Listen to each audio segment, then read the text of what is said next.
I've kind of just spilled my guts and say, I'm in this place now. I do this work now and I believe deeply in it, but here's some things that I've said and believed and done in the past. And, it's not good stuff. I've done and said and believed racist things and sexist things and homophobic things. And I'm pretty open about that stuff. And I think that invites some of those folks to kind of step into that space and maybe be a little bit more honest about the fact that, they came from somewhere also and they learned some things growing up.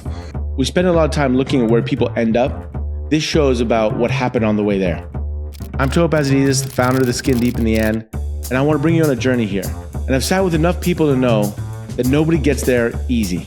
In every conversation here, we get under the skin, exploring what life does to a person and what a person does with life.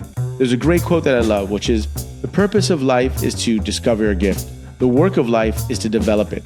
And the meaning of life is to give that gift away. This is about the work. It's about discovering your gift. It's about developing it and exploring how you give it away. What do we do with life? What does life do with us? It isn't always pretty, but it's always real. And hopefully it's useful for wherever you are in your point of your journey.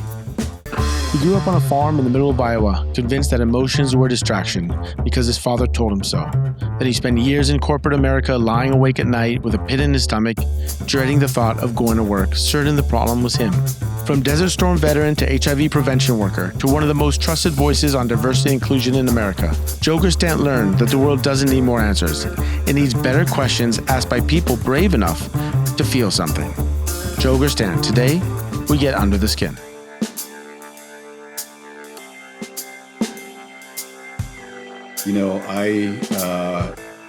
I grew up in a pretty stoic environment. At some point, my father told me that emotions were at best a distraction, and I tried to live that way for quite a while. And I would say people that knew me that time would not say that my heart was close to the surface, and that's a hard way to live. It's an exhausting, dishonest way to live, and I think now I'm kind of making up for lost time, and I feel everything and I'm full of emotion all the time. And, but I'm still emotionally underdeveloped because I spent so long pretending that stuff wasn't there. Emotionally, I'm like a teenager. I'm still trying to figure out how to process my emotions and name them. My therapist even has an emotion wheel for me to help name my emotions a few times a day. So I'm glad that I'm in, this is going to sound like it's straight out of therapy. I'm glad that I'm in a relationship with my emotional self, but I'm a little bit behind the curve. But I think it's always been there, but it was repressed for a couple of decades. I think I was a really sensitive kid, and my parents didn't. I think they didn't know. I grew up on a farm with German parents. I think they didn't know what to do with that. So, were they first generation immigrants, or were they born? No. They were born here. Yeah. My family came over here early 1900s from Germany. My great grandfather. So I used to go to a lot of therapy as a kid because my parents got divorced. So for me, I was at therapy, court appointed therapists when I was 4 or 5. Talking to them, and then just became a normal thing. My mom was a therapist, but I remember going to my therapist in New York in my early 20s, 25, and she's like, "How are you feeling?" I'm like, "What are you talking about?" She's like, "What word do you want to use?" I'm like, "Fine." She's like, "No, can you put another word?" I'm like, "What are you what good?" She then gave me fine a lot. I think for a while my emotional range was sleepy, tired, horny, bored. Those were the emotions. That was it. I thought that was, my emotional palette, but when did it change? Yeah, I don't know. I think part of it was having children. I was terrified of having children. I was afraid that I maybe wasn't qualified to be a parent. Jury's still out on that. But when I met my first child, something. I did not expect that. Something happened to me. I think that brought a whole bunch of that stuff to the surface. And I think I was also, I had found my work, and my work on one level is about, being true to yourself and being authentic and making your whole contribution to the work. And I think some of the reading and learning that I was doing in that process brought my attention to it as well. There was probably some other things, but I think those things both played a role. How long ago was that? Like, what did you? My oldest child is 18. So a lot of that was, I think, taking place 15 to 20 years ago. I mean, on the questionnaire you wrote, which really touched me. So what are you proudest of? My children have kind hearts, you wrote. How does a man who isn't in touch with his feelings per se, raising children with kind hearts, how did you do that? How did you and your wife do that? I don't know that I did do it. It every once in a while it surprises me how sweet and kind their hearts still are. And my son is 15, and he's I don't know what the right way to say it. He's toughened up a little bit the last year or two, and I want to make sure that we protect and save that kind sweetheart. I don't know. I don't know how we did that. I don't know. Yeah. I don't know if I can point to anything. I'm sorry. Yeah. I feel like no. A profound answer to that question. I don't have any answer there. Well, who knows? I think with my kid, he has a very kind heart, and I am wondering about, I hope I don't toughen it up, and I hope the world doesn't toughen it up too much, because he's super sweet. And I think I do a good job of not toughening that up. His mother and I haven't been together for several years now, but he grew up in kind of a female-dominated house. He had two older sisters. I have a daughter and a stepdaughter, and his mom, and then it was he and I. And at 4 years of age, I would come home and my son would be rocking a sundress and high heels and have a purse full of tractors. And that was just normal. That was just the house that he grew up in. His big sisters would dress him up. And then there was a point where all of a sudden he wasn't okay with that. And there was a point where all of a sudden the colors that he wore mattered in different ways. And he didn't get any of that from our house at all. Mm-hmm. I could see him getting some of that from the world, from his peers, from his friends, from media. And that happens to all of us.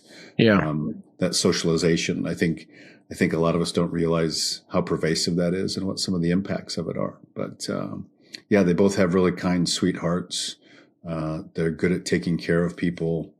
I love that about them. Well, it's kind of one of your videos talks about how you have this impression that we're good and we don't have bias and we don't make judgment and we don't.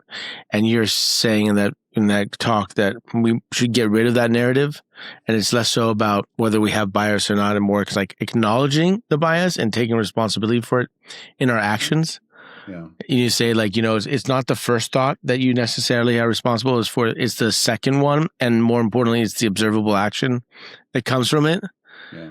And so it makes me think of you mentioned here, he didn't get that from your home. He got that from the culture. And and I think we all get things from our culture. So how many startup entrepreneurs I talk to that are I want to impact 1 billion lives, or I want to go for an IPO for 1 billion and have a unicorn. It's where are these goals coming from? Yeah. Where are these criteria coming from? Is it really us who's asking the question versus culture? You see that in your work, and do you see that in your world? Oh, absolutely. I see it all around me. I also went for a long time without seeing it. I think it's an easy thing to not see, but if you don't see it, then you exist inside of that stuff. And those things aren't real. If we go back and talk about my son, I don't know who met and decided what it means to be a man and who can wear what colors and who is supposed to shave their armpits and who's not allowed to shave their armpits. I wasn't at that meeting. I don't think you were at that meeting. I don't think my son was at that meeting. And we can talk about those things as if they're not important or don't have an impact, but they do have an impact. I can remember there was this was probably 4, 5, 6 years ago. My daughter was, she was either just starting to experiment with makeup, or maybe she was trying to make me beautiful. But there was one summer where she would paint my fingernails and or my toenails. And, it was my daughter's work, so I didn't wash it off immediately. And depending on what I had going on, I would move about the world, sometimes with, sparkly pink fingernail polish on. And it was a pretty fascinating social experiment because, I was a grown-ass man when I was doing this. I was a 50-plus-year-old man, a combat veteran, a business owner, a parent, and people people thought they knew things about me based on the fact that I had a little bit of color on my fingernails, like even that small thing. And I'm not suggesting I was like doing some courageous thing. There was no courage involved in it, but like the way that people respond to me, the way that some of my own family members responded to me, like, what does that mean? Like, why would you have that on? It's a small thing, but like, if you step out of that box of what those people decided masculinity is, there's some people that are going to show up to tell you to get back in that box. And some of those people love you. They just want you to be safe. Right. You being outside of your category, your group, your model, like that feels unsafe. And it is a little bit, but I think that's one of the reasons why we have to step outside of those models. Like that's, this is where a lot of this bias comes from. We learn these things about what it means to be a man, a woman. We learn these things, especially if we're not exposed to people different from us. Our ideas about those people all come from the media and from peers. And, that information isn't vetted. In this country, trans folks has been this real divisive political issue, and people have these strong opinions. Like, it's hard to find someone that actually knows trans folks. They've got some things that they believe to be true about trans folks, right, or Muslims or immigrants or people that use wheelchairs. Like, I think that stuff is so problematic, and that's where a lot of bias comes from. And no one sits you down and says, here's 5 things that you need to know about trans folks, but like, it shows up in the media, and it shows up in the language, and it shows up on social media, and then it affects you in a subconscious way too. Yeah, absolutely. Right, it like colors your lens. You accept it as knowledge. It becomes knowledge. Right. Absolutely. Right. And what I'm hearing you say is, what's important is just to recognize it, no? To like articulate articulate the waters you swim in, articulate the lens by which you see the world. And then by calling it out, then we can start addressing it and changing it if we so wish or not. Absolutely. Right? You said it much more beautiful than I do, but like, instead of believing that you're this unfiltered, unbiased receptacle of facts, realize that you do have a lens, that there's interpretation that happens between you and the outside world. I think if you step into that space, then it becomes all of this political stuff falls away. And it's just about getting to know people for who they are and rejecting some of the socialization. You have a video where you talk about authenticity. You have 3 questions in it. And one says, who are you? What are you here for? And what's your gift? And it makes me think even of my own life, like, I mean, shit, till I was 37, I was here to fulfill, basically to prove myself to my dad. But if you were asking me in my 20s and 30s, I'm like, I have a destiny. It was that. It was a destiny. But the thing driving the destiny was the fulfillment really of my dad's acknowledgement and this and on his criteria, not mine. And so sometimes like and I think this happens to many of us, like it's like a peeling onion. You think this is the real thing. And then as you mature, you're like, oh, that was actually something else. And we're just always consistently like peeling the onion. What you thought was real was actually just another facade, or not a facade, but another deeper layer of understanding. Right. How do you feel that way? And if so, like, how do we even answer those 3 questions? Who are you? What are you here for? What are you here for? And like, what's your gift? If we're kind of being affected, like, how do we know between who we are and how the culture around us is shaping who we think we are?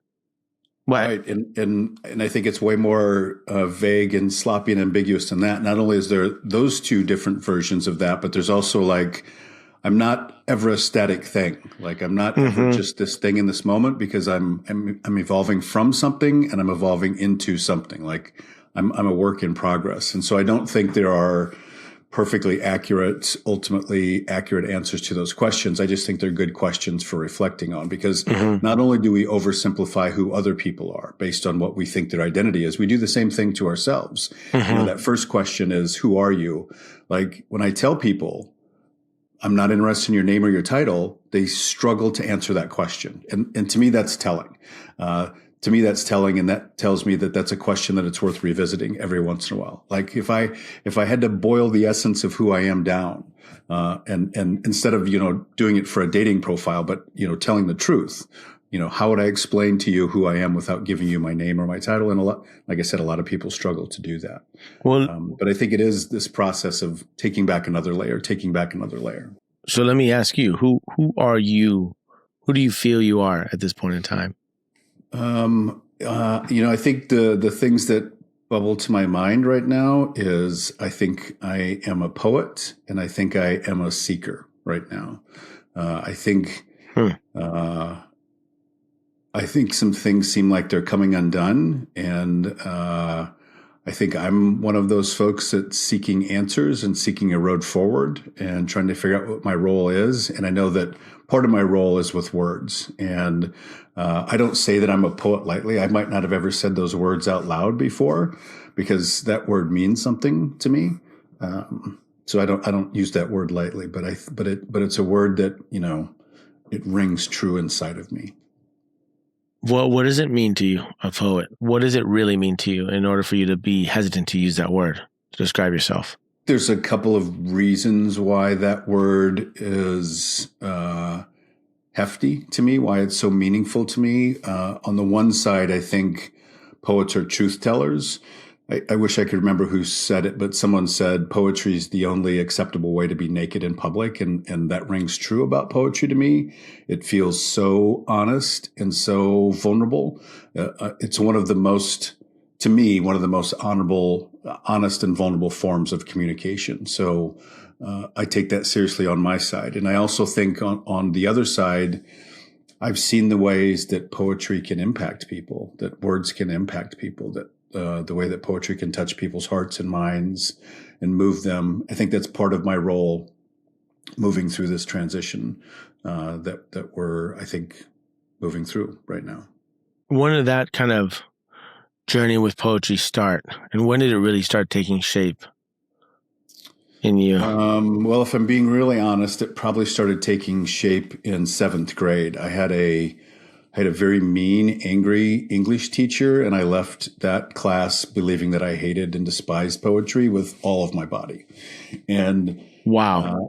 And then about, 10 years later, early mid-20s, I happened to pick up a book of poetry, and I wish I could remember what the book was. I was in a Barnes & Noble in Lincoln, Nebraska. And for some reason, I picked up a book of poetry, and it gave me a little tingle inside. And I was like, I thought I didn't like poetry. I thought I hated and despised poetry because of my 7th grade experience. But so I started reading it. And then pretty shortly after that, I started writing poetry. And I've been writing poetry on and off for most of my adult life. I haven't done anything with most of it. I think, as much as I love poetry and I love reading it and I love sharing it, I'm still a writer of bad poetry, but it's still poetry and it can still play a role in the world.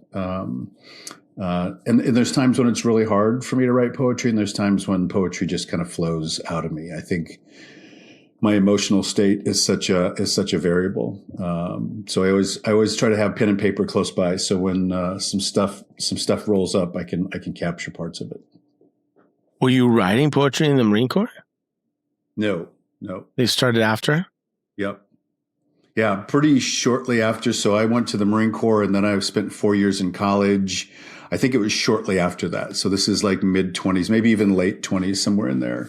I don't think there was no poetry. I was not open to be in relationship with that part of myself while I was in the Marine Corps. I was very invested in my masculinity for those 4 years, overly so. I think I would have been open to it while I was in college, but I just don't think I had any experiences or interactions with it, or wasn't around the right folks, whatever. I don't know what it was. So then it started in your late 20s. But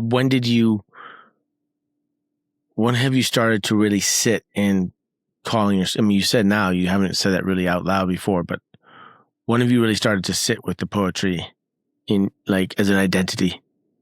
I think that probably goes back 10-ish years, maybe 15 years. I've read it pretty consistently. I went to an event 15-ish years ago, maybe even a little bit longer ago, called a poetry slam, and got to hear some amazing poetry, but also see it shared in a new and interesting way. It kind of lit me on fire. I was like, what are these people doing and how can I get involved? And so I set the intention of, I'm going to read in a poetry slam. And I think, tackling that and spending time actually saying, okay, I'm going to write a poem to share in this context. I've got a time limit. I've got some rules.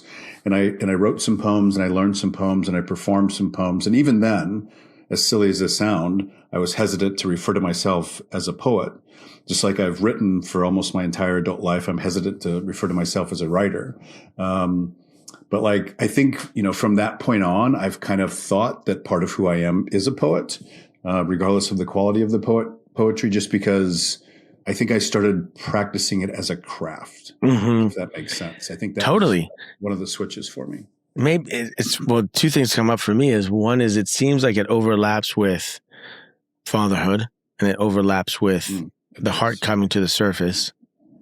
Those three things coming in alignment, like or around the same time, overlapping. I think you're right. Right. Absolutely. And then also, I wonder, when does one call themselves something as an identity? Is it when they're like successful at it, quote unquote, or when they are practicing the craft of it? Right. Yeah. I'm inclined to think at this moment, look, if you're practicing the craft, whether you're bad or good, you're practicing the craft. How many people say they're writers, write one thing, and then say, here's my book, and send it around. And it's like, you're not actually a writer because you're not practicing the craft. You're not sitting every day writing it.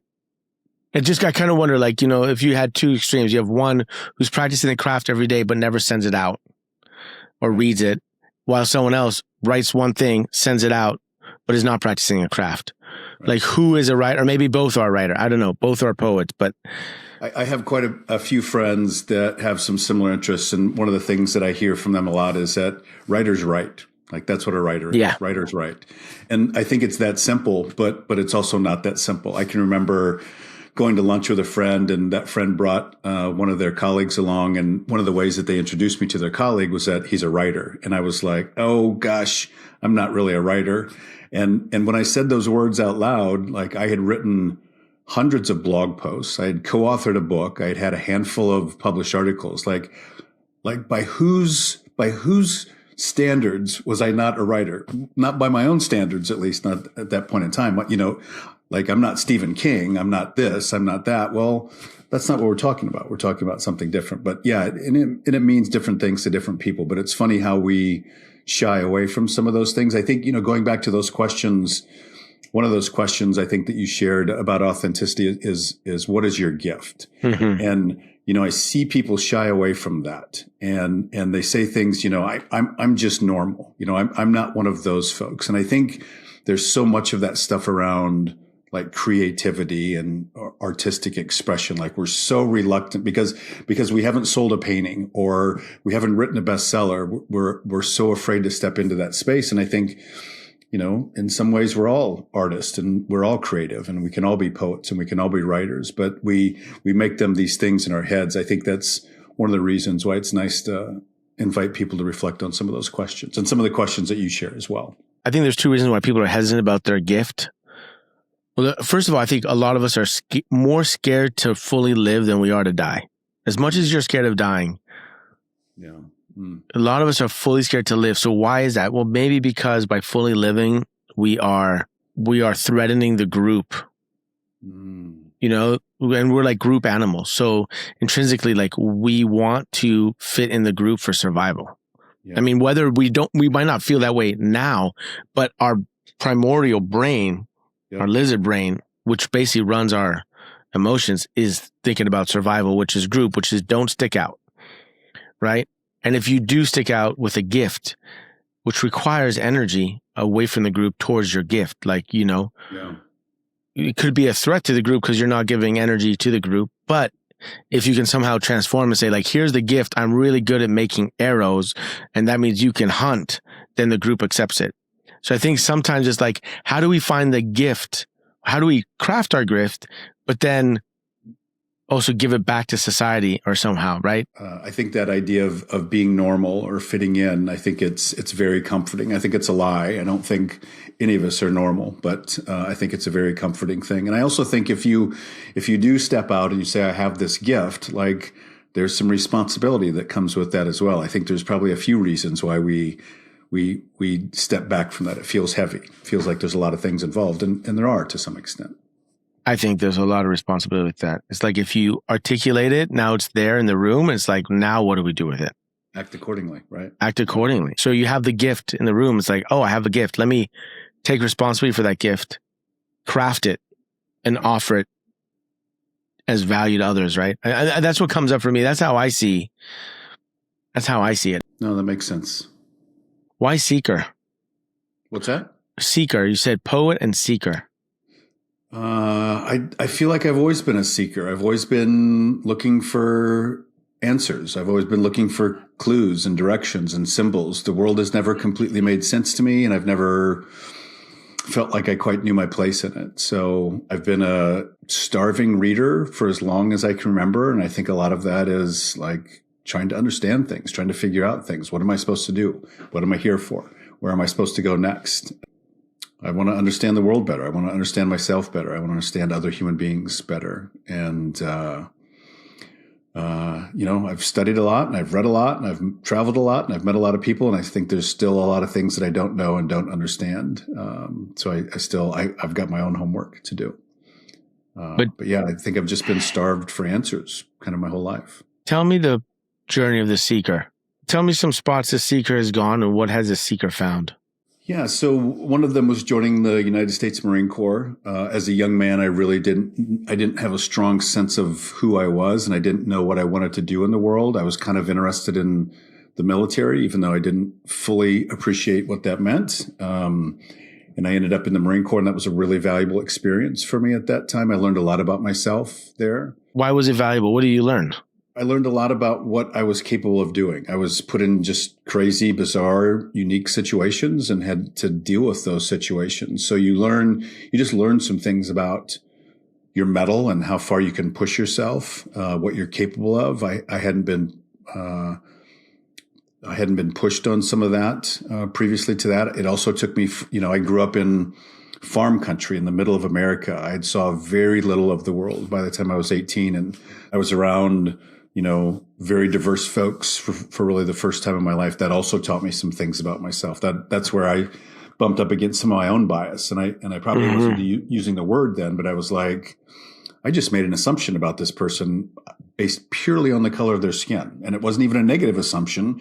And this is a person that I was in the process of becoming friends with. So it wasn't about hatred or any of these things, but I bumped up against that inside myself.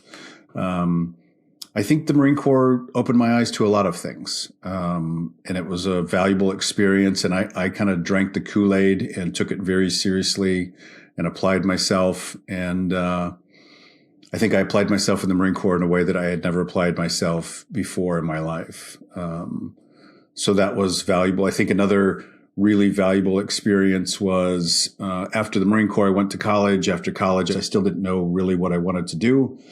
I spent a few years in corporate sales and sales management, and one of the most miserable stretches of time in my entire life. And I thought I was the problem. I thought there was something wrong with me. I thought I was too lazy or not smart enough or not hardworking enough. And I was miserable. Like I can still, this is a long time ago, but I can still remember laying awake in bed at night with a pit in my stomach, dreading the thought of going to work the next day.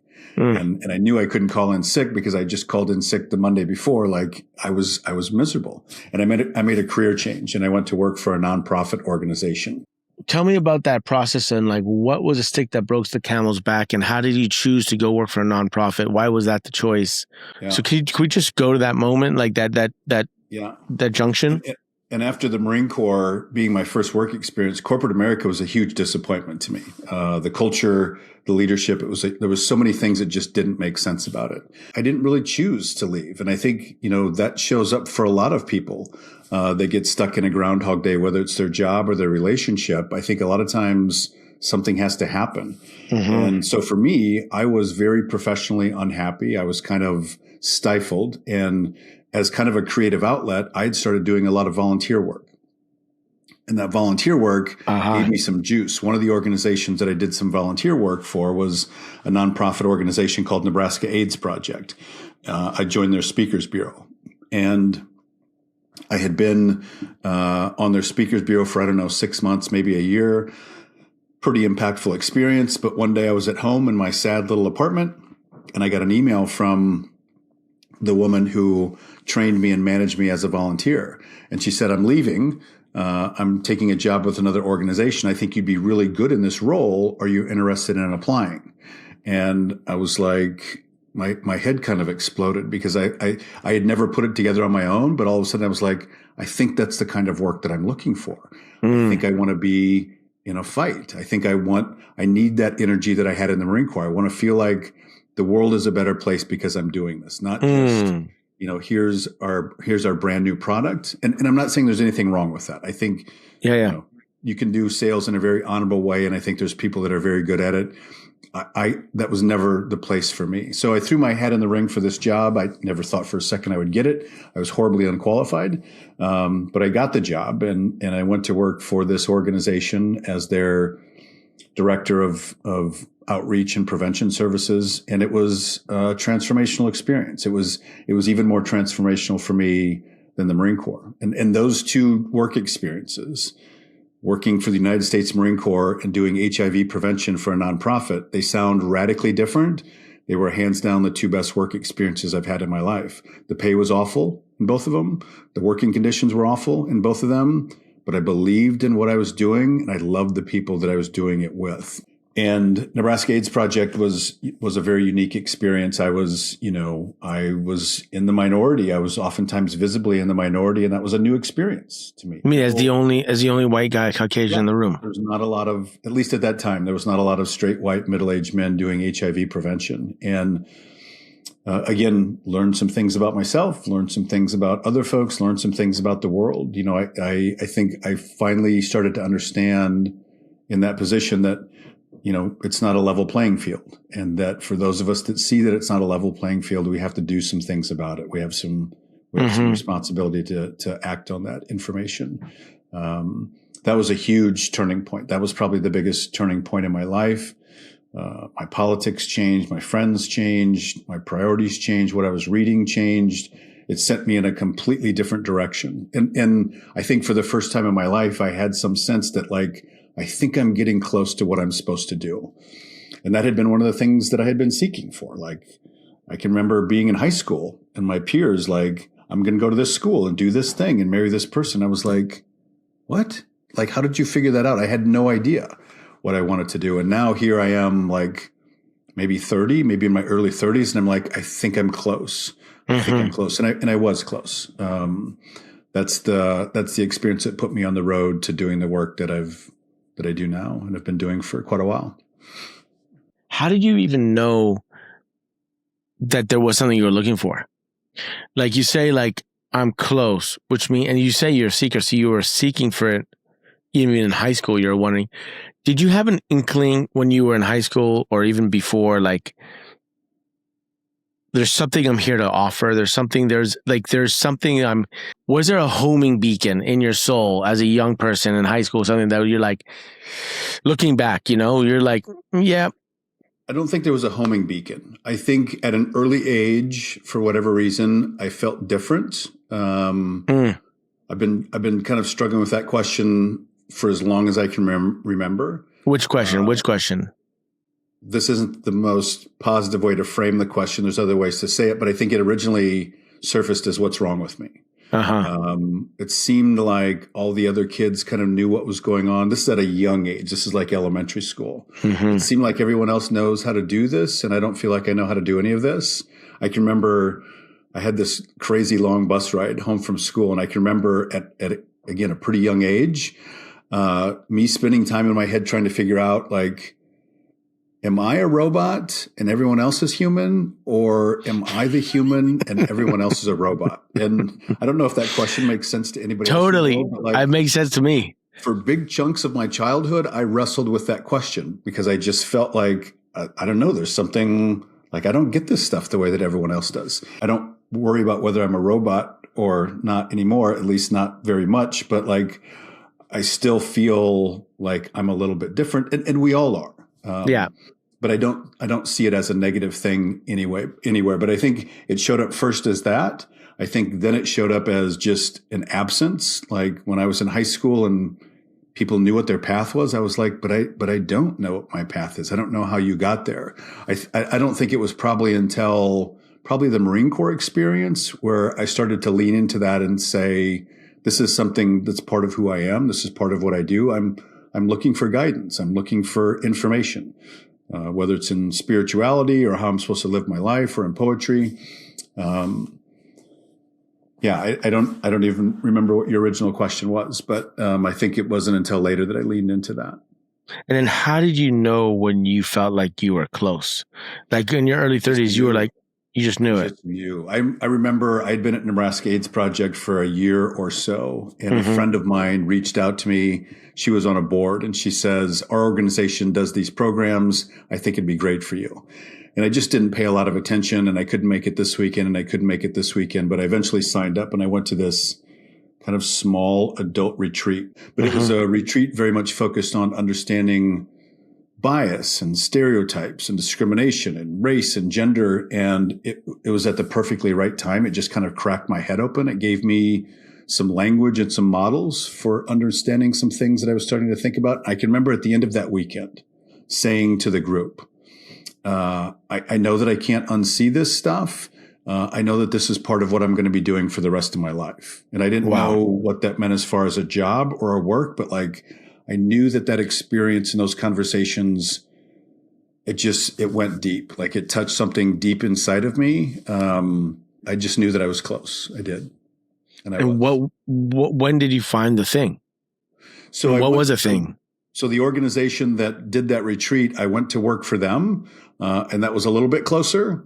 A corporate, healthcare organization hired me to launch their first diversity and inclusion effort. That was a little bit closer, but I ultimately wanted to do it without having a boss. And I stepped into that, almost exactly 18 years ago. And I've been doing that since. And as a speaker, consultant, facilitator. And when was a moment you're like, yes, I'm in the groove. I'm in the spot where you remember that experience? Like, how did you know you had arrived? In the beginning, I was making no money and was like bashful to even ask for money. I just wanted to do the work. So there's a couple of times where I just got paid $500 for this. I think like, this is really happening. Ooh, I got paid $1,000. There was a couple of those moments, where I knew I was kind of leveling up a little bit. But I think one of the experiences that sticks out to me is I did a workshop this was in Des Moines, Iowa. And, someone that I'd met online that she was further along her path than I was. And I kind of looked up to her and we'd become friends. She came to my workshop and I didn't even know that she was coming to my workshop. She sat through this like 3-hour workshop and then, she took me out for coffee and this is the first time I'd met this human being in person. Like we were Twitter friends. And she talked about how much joy it gives her to see someone, doing what they're supposed to be doing. And, I didn't even know how badly I needed to hear that. This was in the first 2 or 3 years. I still wasn't sure it was going to work. I knew I loved what I was doing. I didn't know if I could pull it off or not, but I felt seen by someone that I respected and that had been on a very similar journey.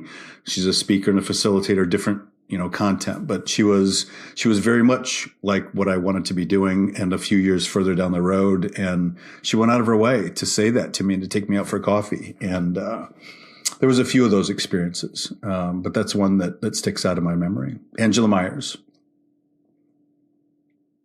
I'm noticing a pattern here where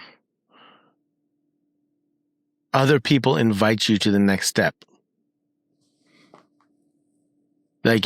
So the one thing, it sounds like you were after Marine Corps, you're in a corporate job, you hate it, you're depressed, you don't like it, you're in bed at night, like not wanting to go to work.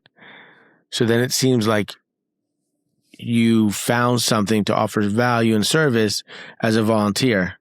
Did someone invite you to do that, or did you just go that on your own?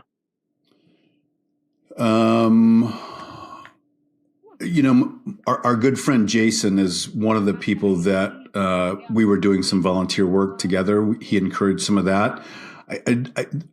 I think I sought out the volunteer project for Nebraska AIDS Project on my own. I'd seen a speaker from that organization that had inspired me. I don't know that I've been invited to do that. Inspired maybe by that speaker. Joe Conrad is his name. But then then you got invited by the person who was leaving to join Nebraska, and you submitted your hat there. Yep. And then you went to a weekend thing, and that inspired you, and that was an invitation there. And then you did go on your own thing, but then someone, and I think that's probably, I don't think that's unique to you. I think that's probably, if we look at all our lives, it's oftentimes like a reflection from someone else who's like, keep going. And the reason that I went out on my own was that I got called into a meeting by my new boss and let go from my last job, like 4:00 on a Tuesday. And I can remember driving home from that meeting, and I should have been terrified because I was the primary breadwinner. We had good health insurance. I had a brand new baby girl at home, like maybe a month old.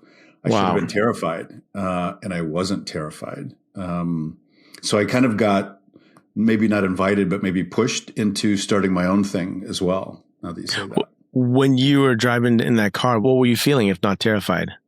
I thought it was my time. I thought it was time to do something different, and I didn't have a plan. But I'd always I'm just not a good employee. I have an allergic reaction to being told what to do, even by myself, even by people that I love. I'd always known that I wanted to be outside of that structure. And I just thought, now's the time to do it. Like, I can see myself driving this dusty Ford Explorer home with not a lot going on and no plan, but like having this moment of calm. Like, I think this is the time to do something. And and it worked out, at least so far. How has that journey been? Because it's like 18 years. And it seems, from my perspective, like the industry has been on a roller coaster ride. Yeah. I'm talking about DEI and the idea of how we treat differences and biases within organizations. It's something that we're very scared to change and address because it puts food on the table. The last 5 or 6 years has been very different from the stretch of time before that. It seemed like it wasn't so political. It wasn't so politicized. It was quieter. It was a lot smaller. And it was just a gradual progression. And I can remember, when I first put myself out there as a speaker, consultant, facilitator on diversity and inclusion, and I would first get invited into places. There are people that would, in those early years, there's people that would pull me aside afterwards and say, I was kind of shocked when you walked in the room and you were the diversity guy. Like, it was so against expectations for it to be a white guy. And I can remember being surprised at how kind of explicit that was. I knew a little bit of that. I didn't know how explicit it was. And it's weird that particular part of it hasn't changed very much in almost 20 years. Like, there's still not a lot of white men doing this work. I think that's horribly unfortunate. But in the last, especially 5 or 6 years, there's been so much heat and energy and attention paid to it. COVID had a profound impact on it. George Floyd was a bomb going off in my industry. There was just this manic energy for a year and a half, 2 years. And then, politics have done whatever they've done in recent years. And that hasn't just happened in the past 5 years, but it's been kind of gasoline thrown on it in the past 5 years. Of all the people that do this work, I'm one of the probably most socially advantaged. As I do this work, I'm not also like experiencing racism and sexism and homophobia. Like, I'm further removed from the flame than almost everybody that I know that does this work. And I think doing the work inside, especially now, is a very different beast. And I haven't been doing the work inside for 18 years. Inside meaning like within an organization. Yeah, having a formal role inside of an organization. That's a whole different beast, I think, especially now. I think a lot of those folks are, instead of doing the work, they're spending a lot of time talking to lawyers and what can we say and what can we not say and what can we do and what can we not do. I've tried very hard the past year or two to convince myself that maybe it's time to do something else, and there's just nothing else that really speaks to me. How do you know the industry will get through it? How do you know your colleagues will get through it? I don't know that me and my colleagues will get through it. I don't know what the time frame is. The work will get through it. I think at its very core, this work is about creating spaces and places where human beings, all of whom are different from each other, can tell the truth to each other. They can be true to themselves and tell the truth to each other. And that's something that's required for families and neighborhoods and organizations and nations to be healthy and true and sustainable. It just is. If power equals the truth and it no longer becomes safe for me to tell the truth and the power comes from the organization or the boss, that's really efficient and simple and profitable for some people in the short term. It's not sustainable. It just leads to extraction and death. In the long term, people telling the truth to themselves and each other, like that's how we stay alive. That's how we thrive. That's how we grow. That's how we develop sustainable practices, how we take care of each other. Too much sameness kills, just like too much difference overwhelms with chaos.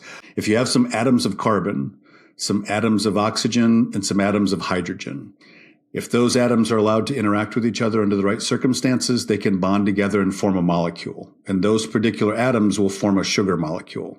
Sugar has a unique property to it that we're all very fond of, sweetness, right? We love the sweetness, but sweetness is not found in carbon. It's not found in oxygen or hydrogen. It emerges from the relationship. From those three different things coming together, they form something that none of them could have formed on their own. It's an inherently creative thing to do, to bring differences together in a healthy situation.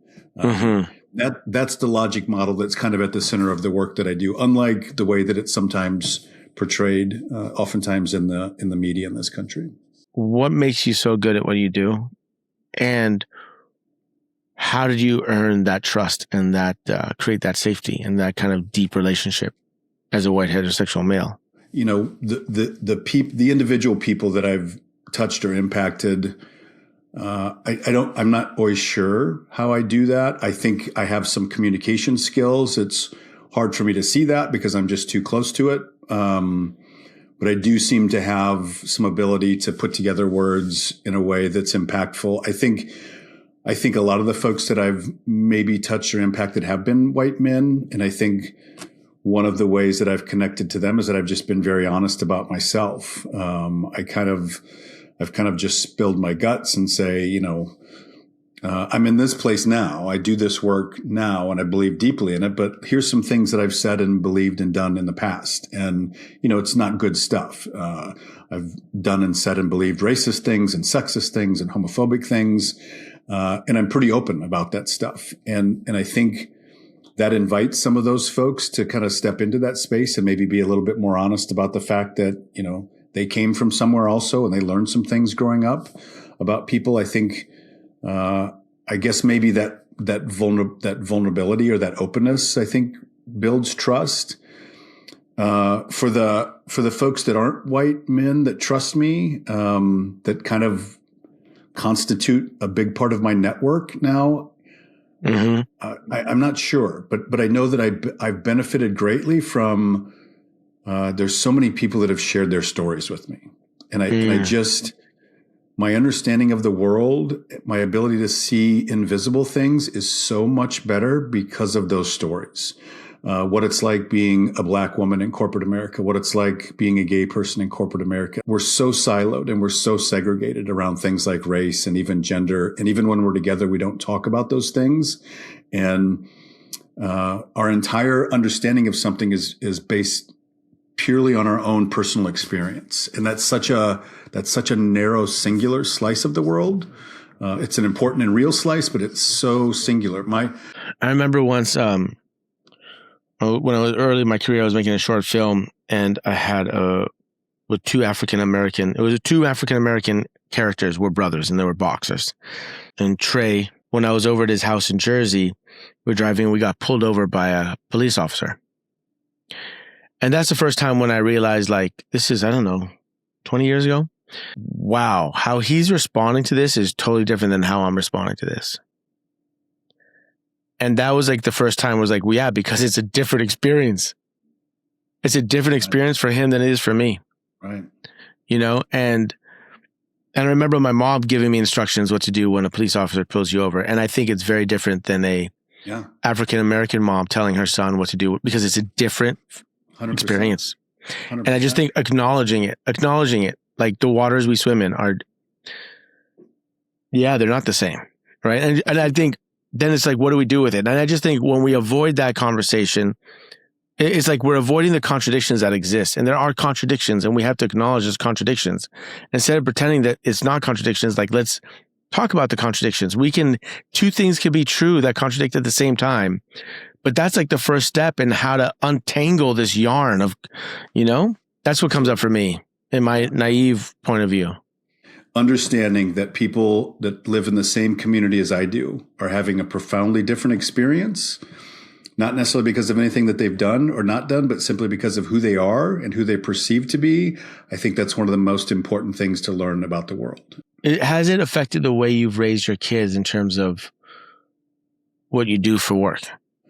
I don't think there's any big ways. I think I've tried to do it in a lot of small ways. I think I've had to find ways to just weave it into the conversations that we have about friends and about music and about what happens at school and about the football team.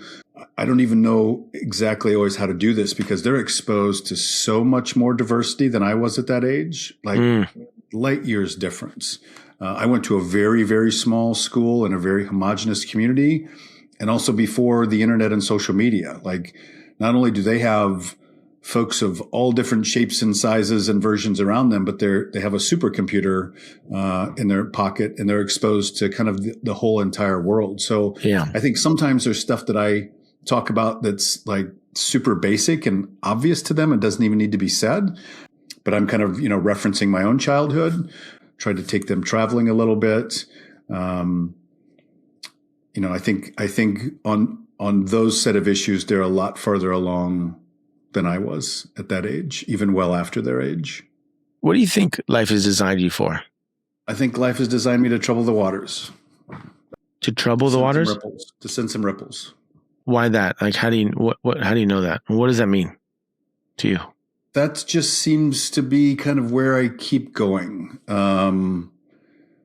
To disrupt the conversation, to bring some different language or some different ideas or a different kind of experience into it, to try to invite people to think about the way that they see the world, just not to be a nuisance or annoying, and I'm probably some of both, but like a little bit, and we use this word, we throw it around too much, but to be a little bit disruptive, to trouble the waters, to challenge the status quo. One of my favorite tattoos is from a Walt Whitman poem, and it says, oh my gosh, I better check it to reference to make sure I get it right. Resist much, obey little. And wait, say it again. Resist much, obey little. Resist much, obey little. And some people think that's like me trying to be some wild, radical, anarchist guy. And I'm not really any of those things. I don't want us to just accept things for the way they are because they are the way that they are. Because we didn't all choose these things. We didn't all decide these things. What we have today isn't necessarily the right thing or the best thing or the perfect thing. So we need to be engaged and paying attention, and we need to ask questions. I think troubling the waters, asking questions. I've always been a little bit more motivated by big, juicy questions than nice, neat answers. Yeah, what I'm hearing is in this conversation is like the heart. We need more of the heart to be involved, which is like the emotion and not so much the intellect, the cognitive thinking part, because frankly, that's AI is going to take that over. So what's going to be left for us is the thing that AI can't do, which is emotion. How do we like tap into the heart and the emotion without like undermining the effectiveness of the organizational work together, right? Because sometimes people are so emotional, then you're concerned like, well, we're just not in therapy. We're not in therapy here. Yeah, right? We're not. And there is a trade-off, right? There's some benefits to turning the emotions off, right? There's some speed and efficiency that comes with that. But if the emotions are turned off for too long, I think the people involved become damaged because that's just not real. We are emotional. But I also think the product suffers. So, Joe, I have last question before this card game thing. This is more for me, really. Why do you think you have a hard time receiving love? I'm working on that. I think I got some, or at least I interpreted some things early on as maybe not being worthy. And I don't think that I've completely shaken that yet. Yeah. Well, when you figure that out, you let me know, okay? Yeah. Yeah. We end these with the self edition. I'll slip it and you just tell me to stop. You read it out loud and then you don't have to answer if you don't want. You can if you want. Okay. Stop.